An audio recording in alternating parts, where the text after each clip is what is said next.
We all love Mahjong, but sometimes with busy schedules and the such, 4 players is tough to come by, but you can find 3, and 3 is a good number. You can play Mahjong with 3 players.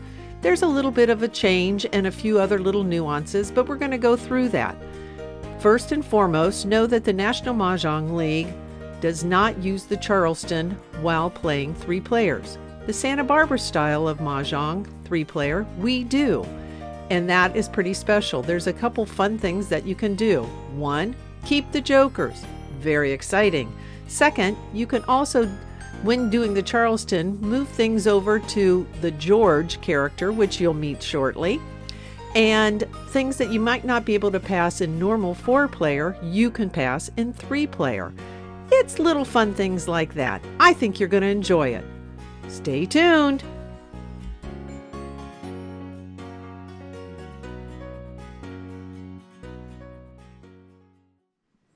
We will be going over the Santa Barbara style of 3-play Mahjong. We have already dealt the tiles, racked them, and are ready for the Charleston. As you can see, the setup is a little bit different. We have 3 players.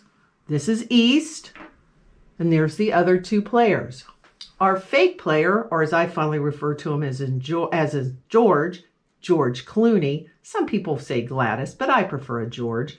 Anyway, has set up a little differently, as you can tell it normally would be. We have 19 tiles laid out, similar to the original layout, but in addition we have, and this is a single layer, we have 6 sets of 3, and those indicate the 6 different steps of the Charleston. Right, over, left, second left, over, and then our last right. The last tile, which is an additional one that doesn't fit anywhere, lays anywhere on this top line. So now we are ready to do the Charleston. Okay, let's begin the Charleston. This is the first right. I will be passing to George. When I pass to George, I place my 3 tiles that I am discarding anywhere on the top row. George then will pass 3, actually George doesn't pass at all. This person will collect these 3 only after they have passed their 3 on to the next player. At that point, this player can also pick up their tiles and rack them.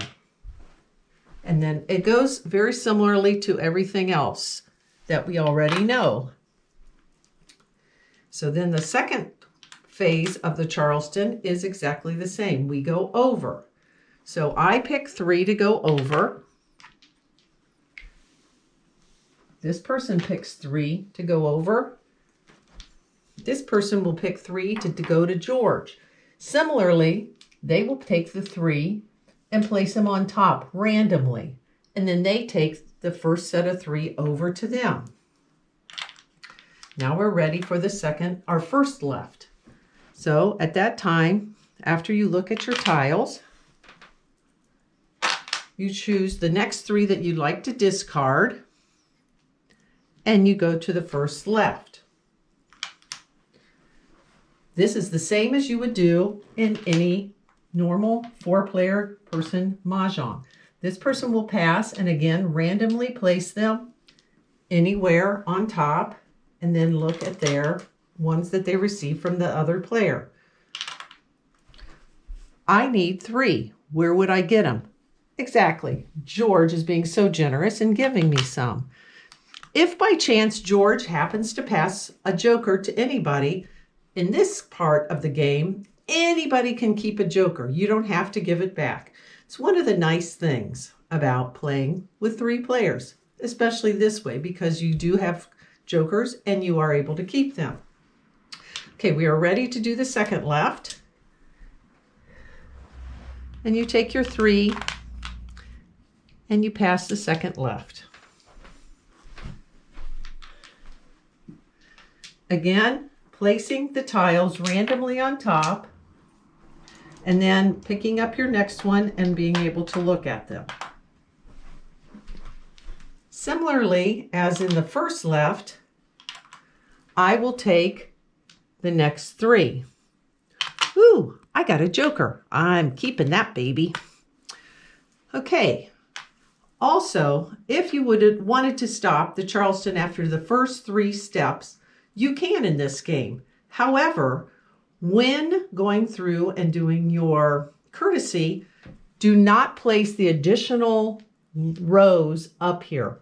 What you need to do is then you're able to choose, this person is able to choose 3, 0, 1, 2, or 3 from only the top. After that choosing, these 3 additional ones would be placed up there. We'll go through that in another time.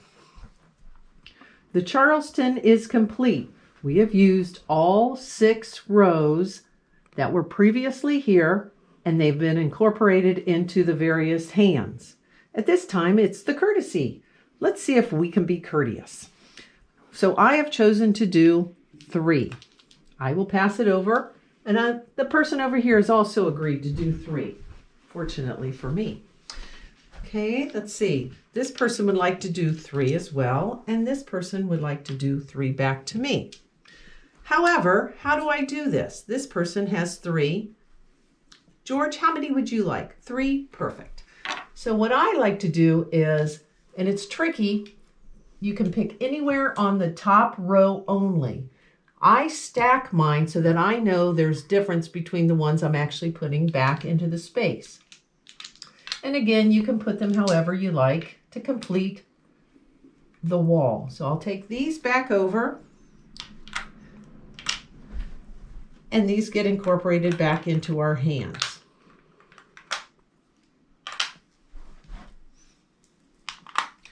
We are now ready for play, and the play continues on. This wall was ready to go out after this wall was used, so that we will now continue with this wall to George's wall, and then we finish that way. When playing 3-player, the 3 players will sit down and it'll become obvious where George will be sitting. Not a problem. You start the game by rolling for east, and whoever decides they're east, that's where we start. Sometimes you'll need to pass over George to go to the next wall to make sure that you get all of your tiles. Remember to come back to George to push out his wall once Charleston is complete. And then you continue the wall push out as normal. Also, some folks like to change seats in between games so as to have different passes from George. And we're finishing up the Charleston. We have one last step, and that's our last right,